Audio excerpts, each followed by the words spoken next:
Tito, 2 kabanata. Kaya naman, ituro mo ang mga bagay na angkop sa wastong aral. Sabihin mo sa mga nakatatandang lalaki na sila'y maging mapagpigil sa sarili, marangal, makatuwiran at matatag sa pananampalataya, sa pag-ibig at pagtitiis. Sabihin mo sa mga nakatatandang babae na sila'y mamuhay ng may kabanalan, huwag maninirang puri, at huwag malululong sa alak, kundi magturo ng mabuti, upang maakay nila ang mga kabataang babae na mahalin ang kanilang mga asawa at mga anak. Ang mga kabataang ito'y kailangan ding turuan na maging makatuwiran, malinis ang isipan, masipag sa gawaing bahay, mabait at masunurin sa kanilang asawa, upang walang masabi ang sinuman laban sa salita ng Diyos nang dahil sa kanila.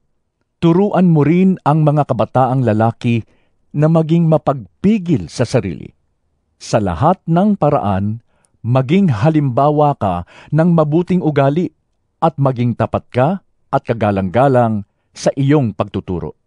Nararapat na pananalita ang lagi mong gamitin upang hindi mapintasan ninuman ang mga sinasabi mo.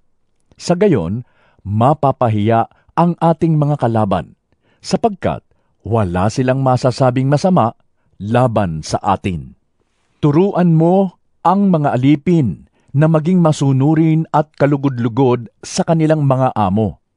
Hindi nila dapat sagot-sagutin ang mga ito ni kupitan man.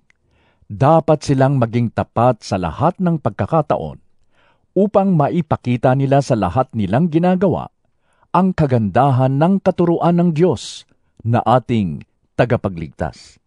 Sapagkat nahayag na ang kagandahang loob ng Diyos na nagdudulot ng kaligtasan sa lahat ng tao. Ito ang nagtuturo sa atin na talikuran ang makamundong pamumuhay at damdaming makalaman, at mamuhay tayo sa daigdig na ito nang may pagpipigil sa sarili, matuwid at karapat-dapat sa Diyos, habang hinihintay natin ang pinagpalang araw na ating inaasahan. Ito ang araw na mahahayag ang kaluwalhatian ng ating dakilang Diyos at tagapagligtas na si Hesukristo, na naghandog ng kanyang sarili upang palayain tayo sa lahat ng kasamaan at linisin tayo upang maging kanyang sariling bayan na masiggasig sa paggawa ng mabuti. Ipahayag mo ang lahat ng ito at gamitin mo ang iyong buong kapangyarihan sa pagpapalakas ng loob at pagsaway sa iyong mga tagapakinig. Huwag mong hayaang hamakin ka ninuman.